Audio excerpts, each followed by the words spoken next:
Hi guys, welcome to Abuse Recovery Success, a podcast where we shatter stigmas around shame and explore the process of recovery.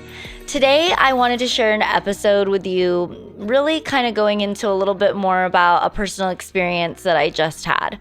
Recently, I decided I wanted to explore nightlife again. I think for those of you that watch this podcast for some time, you know that I've been sober for years and I've also overcome some serious trauma. I experienced quite a bit of trauma in my childhood and some abuse later on in life, and now I'm in a place where I am trying to live my best life, put my best foot forward, and live a life in recovery. That being said, sometimes we all want to venture out and kind of see what the world has to offer. And I decided this Halloween to do a little bit of that exploring. Typically, I spend most of my Halloweens mired in kids' activities, and while I got to do a lot with my children this Halloween, I spent Saturday night doing a little bit of adult fun. And part of that was I own, most of you guys know, a salon, spa, med spa, so we are in the beauty industry. And our gig is that we can really transform a person, really from the inside out, since we're a wellness center as well. But this day, I decided to go ahead and get done up as the Ice Queen. So I was the Ice Queen of the Hills with a blue wig, super fun costume, and my team really went all out in helping me achieve that next level glamour transformation. It was really cool, and hopefully we'll be able to share some pictures with you guys. The transformation process was a lot of fun. The final result of that transformation process was even more fun. It's always fun, I think, as a girl to get yourself done up and see what you can look like at your absolute best. And at the Hills, we have a way of helping you do that. But after that, the plan was for me to go out. I was going to meet some friends, go out for the night, and go to kind of a well-known rooftop bar, club type environment, just because really that's what people do. I had kind of hoped earlier in the fall season that I might get an invite to a Halloween party or something like that, but ended up just being the best fit for me and my friend group was going out to this place. And they do kind of a really cool setup. It was like, I think Tulum inspired. Super fun in theory, right? So I get dressed up, I get all ready to go, and I head out, and I get to the W, and I'm meeting a friend for dinner. And I have to tell you, I felt really uncomfortable. And, for a plethora of reasons that I think maybe just anyone would maybe feel is my costume was super over the top. And I wasn't arriving with like an entourage of other people that were equally as dressed up. And when I got to the venue, there really wasn't very many people dressed up. And so I started to just have those inner feelings of insecurity and just like, I want to go home. I don't necessarily want to be here.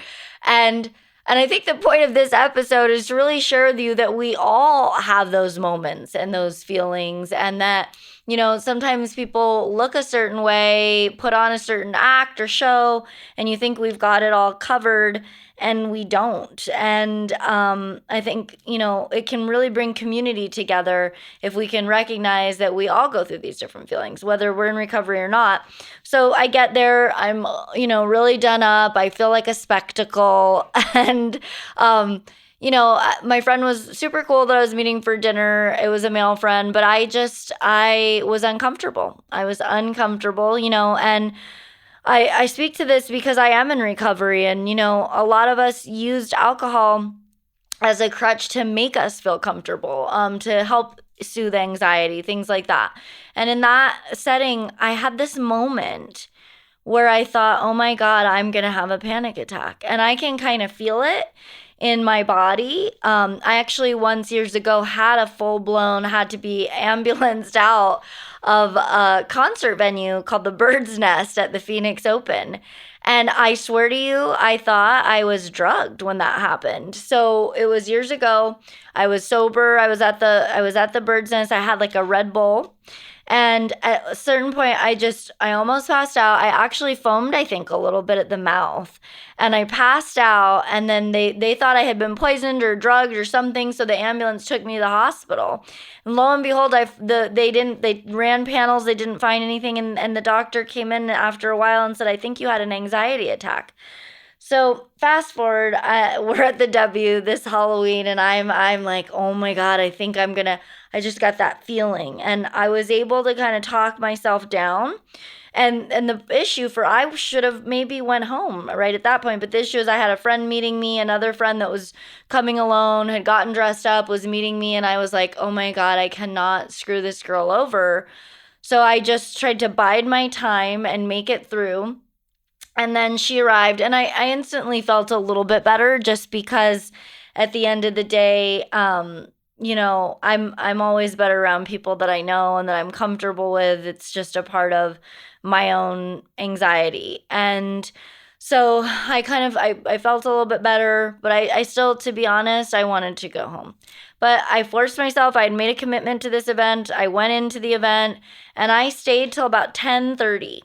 And I looked at that time on my cell phone, and I said, it's time for me to leave. And people around me were like, oh, you're leaving already? Like, people were going to show me, they had something to show me, a picture. People are socializing.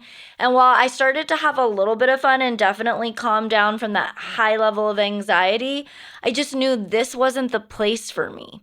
And at the end of the day, I'm not going to meet anyone romantically or friendship-wise that's a good fit for me at a place like that. And that's because that's not what I find fun. Drinking doesn't bring me joy. And that was a drinking-centric event. Now, I'm sure there's a handful of people there that weren't drinking like myself, but that was the focus of that event. And I started sponsoring women again, and I felt it needed to share an episode where we talk about the fact that sometimes it's not a good time for us to go to an event. Sometimes we have to put our sobriety first.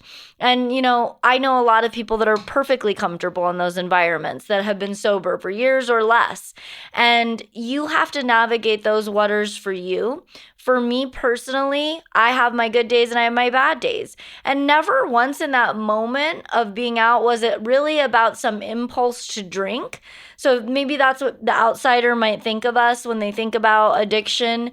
But for me, it was just a general feeling of being uncomfortable, not being where I belong, and just having that anxiety. So I think what I want to lend to my listeners is that you come first. You get to make decisions about what situation feels comfortable to you. And that although your life might have looked like a lot of W rooftop parties, because I can tell you, I probably spent at least 100 nights at that very same venue, and days, because they have a pool. But at the end of the day, it's no longer for me. It doesn't serve me. That chapter of my life has ended. And I'm in a new chapter, in a new phase where different things bring me joy. And I've had a chrysalis. I've had a change.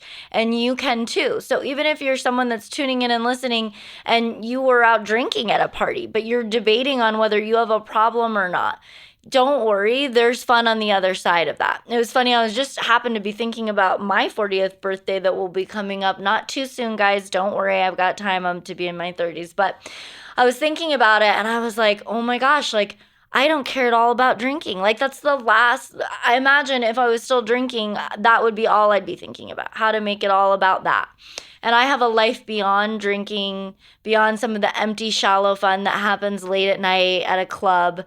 And my life is so much better for it. It's so much more rewarding. But I also want to assure the listeners that I too have my rough spots, have my times of weakness, and have times where I don't feel okay in my own skin, but I know how to get out of it and how to correct myself and to find my peace again. And you can too.